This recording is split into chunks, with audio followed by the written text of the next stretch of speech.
আইয়ামে বীজের রোজার ফজিলত জানতে চাই। আইয়ামে বীজ বলা হয় চাঁদের 13, 14 এবং 15 তারিখের এই দিনগুলোকে। এই দিনগুলোতে প্রত্যেক মাসের এই দিনগুলোতে রোজা রাখা সুন্নাত। নবী করিম সাল্লাল্লাহু আলাইহি ওয়াসাল্লাম বেশ গুরুত্বের সাথে এই দিনগুলো রোজা রাখতেন এবং সাহাবায়ে কেরামকে, আবু বকর রাদিয়াল্লাহু তাআলা আনহুকে, আবু যর গিফারি রাদিয়াল্লাহু তাআলা আনহুকে, বিভিন্ন সাহাবীকে তিনি ওসিয়ত করেছেন রীতিমতো এই দিনগুলোতে রোজা রাখার ব্যাপারে। সহিহ বুখারীতে একটা হাদিস রয়েছে, আব্দুল্লাহ ইবনে আমর ইবনে আস রাদিয়াল্লাহু তাআলা থেকে বর্ণিত হয়েছে, নবী সাল্লাল্লাহু আলাইহি ওয়াসাল্লাম ইরশাদ করেছেন, প্রত্যেক মাসে 3টা রোজা, এর কারণে তুমি যে সওয়াব পাবে, এর কারণে আল্লাহ তাআলা তোমাকে প্রত্যেক সওয়াবকে 10 গুণ বাড়িয়ে দিবেন। এবং এই দিনগুলো রোজা রাখা আর সারা বছর রোজা রাখা সমান, অর্থাৎ প্রতি মাসের 3 দিন করে রোজা রাখলে ইনশাআল্লাহ বিদিনিল্লাহ সারা মাস রোজা রাখার সওয়াব হবে। এবার 3 দিন করে নিয়মিত রাখলে সারা বছর রোজা রাখার সওয়াব পাওয়া যাবে।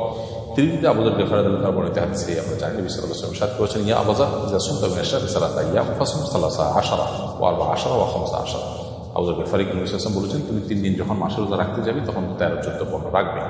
এবং তিনি ওসিয়ত করেছেন, এই জন্য এই দিনগুলোতে রোজা রাখা জরুরি। এছাড়া রুকিয়া বিশেষজ্ঞগণ তারা বলেন যে সেহের, ব্ল্যাক ম্যাজিক আজকাল ঘরে ঘরে মানুষের একেবারে আক্রান্ত, এটা থেকে আত্মরক্ষার জন্য আইয়ামে বীজ রোজার বিশেষ উপকারিতা রয়েছে, এর বিশেষ সুফল আছে। এই জন্য চাঁদের 13, 14, 15 এই দিনগুলোতে আমাদের রোজা রাখতে সচেষ্ট হওয়া উচিত। স্বাস্থ্যের জন্য এটা ভালো, আমাদের রোজা রাখাটা। অতএব সেই দিক থেকেই আইয়ামে বীজ রোজা রাখার অভ্যাস করতে হবে। আমি ইন্ডিয়া থেকে বলছি, আমার স্ত্রী আমার কোনো কথা শোনে না, সে আপনার লাইভের নিয়মিত শ্রোতা, তাকে কিছু উপদেশ দিন। ভাই, স্ত্রীকে এবং আপনাকে উভয়কে আমি উপদেশ দিচ্ছি, আল্লাহকে ভয় করে চলুন। যে বোন লাইভে আছেন সেই বোনকে বলবো যে স্বামীর কথা মেনে চলা এটা আপনার কর্তব্যের অংশ। যতক্ষণ স্বামী আপনাকে অন্যায় কিছু করতে না বলবেন ততক্ষণ স্বামীর কথা আপনি মেনে চলবেন। নিজের মনের বিরুদ্ধে, ইচ্ছার বিরুদ্ধেও যদি আপনি কাজটি করেন, ইনশাআল্লাহ বিদিনিল্লাহ আল্লাহ তাআলা আপনাকে বিনিময় দান করবেন। আজকের পৃথিবীতে তথাকথিত নারীবাদের নামে আমাদের বোনদেরকে নানাভাবে প্ররোচিত করে তাদেরকে স্বামীদের অবাধ্য করা হচ্ছে বা সংসারগুলোকে ভেঙে খানখান করে দেওয়া হচ্ছে। আমরা শয়তানের সে সমস্ত ফাঁদে পা দেওয়া উচিত নয়। নবী করিম সাল্লাল্লাহু আলাইহি ওয়াসাল্লাম বলেছেন, 4টি কাজ যখন কোনো নারী করেন তার জন্য জান্নাতের 8টি দরজা যেখানে প্রবেশ করা সহজ হয় এবং সবগুলো খুলে দেওয়া হয়, তিনি জান্নাতি হতে পারেন। সেই কাজগুলোর মধ্যে একটা হলো যে নারী স্বামীর আনুগত্য করে, স্বামীর কথা শুনে। বিধাপদেশ কথা শোনা উচিত স্বামীর, নিজের ইচ্ছার বিরুদ্ধে হলেও। মানুষ অনেক ঔষধ সেবন করে যেটা তার সেবন করতে ইচ্ছা করে না, কিন্তু তার ফলান্তে সেটি করে, অতএব এই ক্ষেত্রে এটি আপনার করা উচিত। ঠিক একইভাবে যে ভাই প্রশ্ন করেছেন তাকে বলবো, স্ত্রীকে ভালোবাসা দিয়ে নিজের করে নেওয়ার চেষ্টা আপনার করা উচিত। একজন অন্যজনকে ব্লেম না করে নিজের দায়িত্বটা আদায় করা উচিত। স্ত্রী চিন্তা করবেন যে আমি আমার কর্তব্য পালন করি, স্বামী যদি আমার কোনো ত্রুটি করে সে আল্লাহর কাছে দায়ী থাকবে। আবার স্বামীরও উচিত দেখা যে আমি আমার স্ত্রীর প্রতি যে ভালোবাসা এবং সুন্দরভাবে দিন যাপন করা সেটি আমি করছি কিনা। সেটি আমি করে থাকলে আল্লাহর কাছে আমি দায়ী থাকবো, আর তিনি যদি কোনো ত্রুটি করে থাকেন তার জন্য তিনি আল্লাহর কাছে দায়ী থাকেন। এই জন্য আমরা যতটা না অধিকার সচেতন হব তার চেয়ে বেশি কর্তব্য সচেতন হব। এখানে দেখুন, স্বামী তার স্ত্রীর কাছে আশা করছেন যে স্ত্রী স্বামীর কথা শুনবেন, তার মানে আমরা অন্যের ডিউটিটি বেশি পেরেশান। আমার কর্তব্যটি আমি ভাববো প্রত্যেকটা মানুষই তার জায়গাতেই করতে। জীবন আছেন তাকে অনুরোধ করছি, তিনি স্বামীর অন্যায় নয় এমন কথা শুনে চলার চেষ্টা করবেন। এর মাধ্যমে আল্লাহ তার উপর সন্তুষ্ট এবং জান্নাতে যাওয়ার পথ তার সুগম হবে। আর স্বামীরও উচিত স্ত্রীর কর্তব্যের কথা চিন্তা যতটুকু করবেন তার সাথে নিজের কর্তব্য সঠিকভাবে আদায় করার চিন্তা করবেন। কারণ আল্লাহর কাছে স্ত্রী যদি আমার কথা না শোনেন, আমার তো কোনো দায় নেই, কিন্তু আমার যেটুকু দায় আছে সেটুকু জায়গা তার পরিষ্কার থেকে সে চেষ্টা করতে হবে। তো আমি আমার ব্যবসার প্রচারের জন্য একজন মার্কেটার নিয়োগ দিতে চাই, যে আমার পেজের পোস্টগুলো বিভিন্ন গ্রুপে শেয়ার করবে এবং মানুষকে আমার পণ্য সম্পর্কে জানাবে।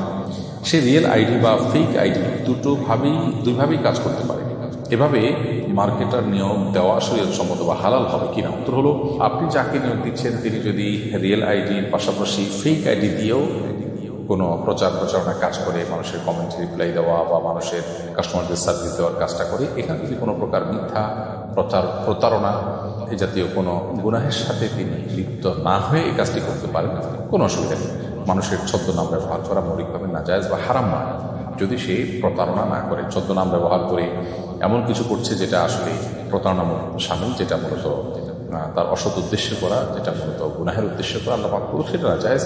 কিন্তু এর বাইরে সেটা যদি তার কোনো ভালো কাজের ক্ষেত্রে ব্যবহার করেন এবং অন্যায় নয় এমন কোনো কাজে নিজের ছদ্মনাম ব্যবহার করেন, কৌশলগত কারণে বা নিজের পরিচয় প্রকাশ না করার প্রয়োজনে সেটি তার জন্য ডেফিনেটলি জায়েজ।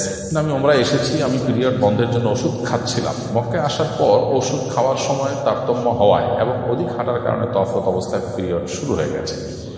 এখন আমি কি আবার ওষুধ খেয়ে পিরিয়ড বন্ধ করে ওমরা সম্পন্ন করতে পারবো, নাকি 3 দিন অপেক্ষা করতে হবে? উত্তর হলো, যেহেতু পিরিয়ড শুরু হয়ে গেছে, যেভাবেই হোক না কেন এটি শেষ হওয়ার জন্য অপেক্ষা আপনাকে করতে হবে, তারপর আপনি ওমরার কাজ সম্পন্ন করবেন। বরং আপনি ওষুধ খেয়ে এখন বন্ধ যদি করেন, সেক্ষেত্রে এটা স্বাভাবিকভাবে পিরিয়ড বন্ধ করা হবে না। পিরিয়ড বন্ধ হওয়ার জন্য আপনাকে অপেক্ষা করে তারপরে আপনার ওমরা নতুন করে তওয়াফ সাই করতে হবে। এহরাম করেছেন, তখন আপনার পিরিয়ড ছিল না বা ছিল, তাতে কিছু আসা যায় না। এখন পিরিয়ড শুরু হয়ে গেছে, আপনি ওষুধ অপেক্ষা করবেন, পিরিয়ড শেষ হবে, তখন ওমরার যে কার্যক্রম তওয়াফ সাই এবং শেষ করবেন। নামাজে মনোযোগ ধরে রাখার জন্য পরামর্শ কামনা করছি। বলে আয়েশা ইসলাম, নামাজে মনোযোগ ধরে রাখার জন্য অনেকগুলো উপায় আছে। তার মধ্যে একটা হলো নামাজের ডিউরেশন বা সময় সীমা বাড়িয়ে দেওয়া। আপনি যেই নামাজ পড়তে 2 মিনিট বা 3 মিনিট লাগছে আপনার, সেই নামাজ পড়তে আপনি ডাবল সময় 5 থেকে 6 মিনিট ব্যয় করুন। যে নামাজ পড়তে আপনার 10 মিনিট লাগছে, 4 রাকাত বিশেষ নামাজ, সেটা পড়তে আপনি 15 মিনিট লাগানোর চেষ্টা করুন। ইনশাআল্লাহ দেখবেন নামাজের প্রতি মনোযোগ বাড়ছে। রুকুতে আপনি সচরাচর যে পরিমাণ সময় দেন তার চেয়ে বেশি সময় দেওয়ার চেষ্টা করেন। রুকু থেকে উঠে যে পরিমাণ অপেক্ষা করেন তার চেয়ে বেশি অপেক্ষা করেন। এভাবে আপনার নামাজের সময়সীমাকে বাড়িয়ে দিলে ইনশাআল্লাহ দেখবেন আপনার নামাজের প্রতি মনোযোগ বাড়বে। দ্বিতীয়ত, নামাজের যে দোয়া, জিকির এবং আল্লাহর কাছে যে সমস্ত নিবেদনগুলো আমরা পেশ করে থাকি, সেগুলো বাংলা অর্থ যদি আমরা বুঝি এবং সেদিকে খেয়াল করার চেষ্টা করতে পারি, ইনশাআল্লাহ নামাজের মনোযোগ ধরে রাখা সহজ হবে। সিজদা অবস্থায় ফ্লোর থেকে পা উঠে গেলে নামাজ কি ভেঙে যাবে? উত্তর হলো, নবী করিম সাল্লাল্লাহু আলাইহি ওয়াসাল্লাম বলেছেন, উমিরতু আন আসজুদা আলা সাবআতি আযম, আমাকে 7টি অঙ্গের উপর সিজদা করতে আদেশ করা হয়েছে। অতএব আস-সুন্নাহ ফাউন্ডেশন, উম্মার সাথে সুন্নাহর সাথে।